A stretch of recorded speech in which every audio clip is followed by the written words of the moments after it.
اردو کہانی میں خوش آمدید۔ آج کی کہانی میں آگے بڑھنے سے پہلے اگر ابھی تک آپ نے ہمارے چینل کو سبسکرائب نہیں کیا تو جلدی سے چینل کو سبسکرائب کر لیں تاکہ آپ کو ایسی ہی کہانیاں وقت پر ملتی رہیں۔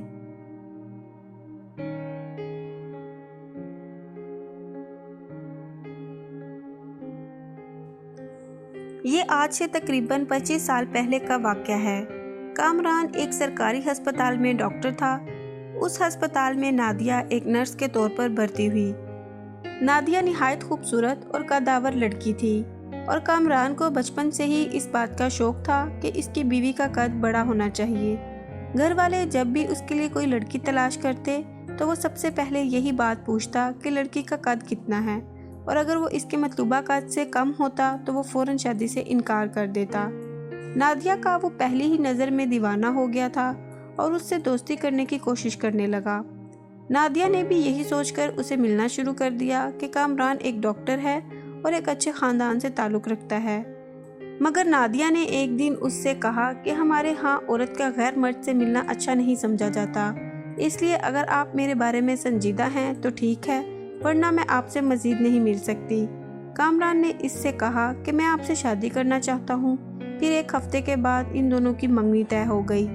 منگنی کے بعد کامران نے اپنی منگیتر کے ساتھ فارغ وقت میں گھومنا پھرنا شروع کر دیا اور اس نے نادیہ کے ساتھ جسمانی تعلق کی خواہش کا اظہار بھی کر دیا، مگر وہ ضد کرتی رہی کہ یہ سب ٹھیک نہیں ہے اور شادی سے پہلے ایسا ممکن نہیں ہے۔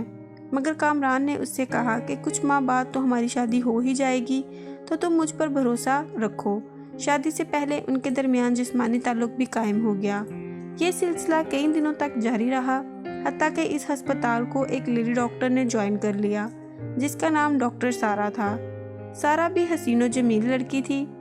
کامران ڈاکٹر سارا میں بھی دلچسپی لینے لگا، مگر وہ ہمیشہ کامران سے دور رہتی تھی کیونکہ اسے معلوم تھا کہ اس کی ایک نرس کے ساتھ منگنی طے ہو گئی ہے اور کچھ عرصہ بعد ان کی شادی بھی ہے۔ گھر والے کامران پر زور دے رہے تھے کہ منگنی کیے 1 سال ہو گیا ہے، ہماری خواہش ہے کہ اب تیری شادی ہو جائے۔ لیکن کامران نے اپنے والدین سے کہا کہ مجھے بہت افسوس ہے کہ میرا انتخاب درست نہیں تھا۔ وہ لڑکی شکل کے لحاظ سے تو اچھی ہے مگر اس کا کردار ٹھیک نہیں ہے۔ جب اس کے والدین کو اس بات کا علم ہوا تو انہوں نے رشتے سے انکار کر دیا۔ جب نادیہ کو اس بات کا پتہ چلا تو وہ بھاگتی ہوئی کامران کے پاس آئی اور اس نے رشتہ ختم کرنے کی وجہ پوچھی۔ کامران نے کہا کہ میں ایک ڈاکٹر ہوں جبکہ تم ایک نرس ہو، مجھے اپنے لیول کی لڑکی سے شادی کرنی ہے جو کہ اب مجھے مل چکی ہے۔ نادیہ نے رو کر کہا تو تم نے اتنا جو مجھے اندھیرے میں رکھا اور میرا استعمال کیا، اس کا حساب کون دے گا؟ کامران نے کہا اگر میں نے تجھے استعمال کیا ہے تو تم نے بھی مجھے استعمال ضرور کیا ہے۔ میں نے بھی تجھے مہنگے زیورات خرید کر دیے ہیں اور تجھ سے جسمانی تعلق قائم کرنے کے بعد میں اس نتیجے پر پہنچا ہوں کہ تم میرے لائق نہیں ہو۔ پھر کامران نے نادیہ کو چھوڑ کر لیڈی ڈاکٹر کو اپنانے کا فیصلہ کر لیا۔ جب نادیہ نے یہ دیکھا کہ کامران نے اسے کوڑا سمجھ کر کوڑے دان میں پھینک دیا ہے تب اس نے بدلہ لینے کا فیصلہ کر لیا۔ اس نے کامران سے کہا کہ میں مانتی ہوں کہ میں آپ کے لائق نہیں ہوں، مگر میں آپ سے بہت پیار کرتی ہوں۔ میری یہ خواہش ہے کہ تم آخری بار مجھ سے فلاں ہوٹل میں ملو۔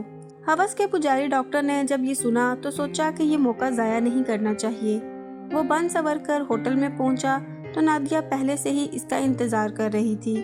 وہ جیسے ہی نادیہ سے زنا کرنے لگا تو نادیہ نے تکیے کے نیچے سے ایک خنجر نکالا اور کامران کو ہمیشہ کے لیے نامرد کر ڈالا۔ کامران خون سے لت پت ہو چکا تھا۔ اسے اسپتال منتقل کیا گیا اور نادیہ کو پولیس پکڑ کر لے گئی۔ کامران کی جان تو بچ گئی مگر اب وہ زندگی بھر کے لیے نامرد بن چکا تھا۔ برے کام کا ہمیشہ برا نتیجہ ہی نکلتا ہے۔ حلال کو چھوڑ کر دونوں نے حرام کام کیا تو دونوں کو اپنے کیے کی سزا مل گئی۔ نادیہ اب جیل کی سلاخوں کے پیچھے دن رات گزار رہی ہے اور کامران ساری زندگی شادی نہ کر سکا۔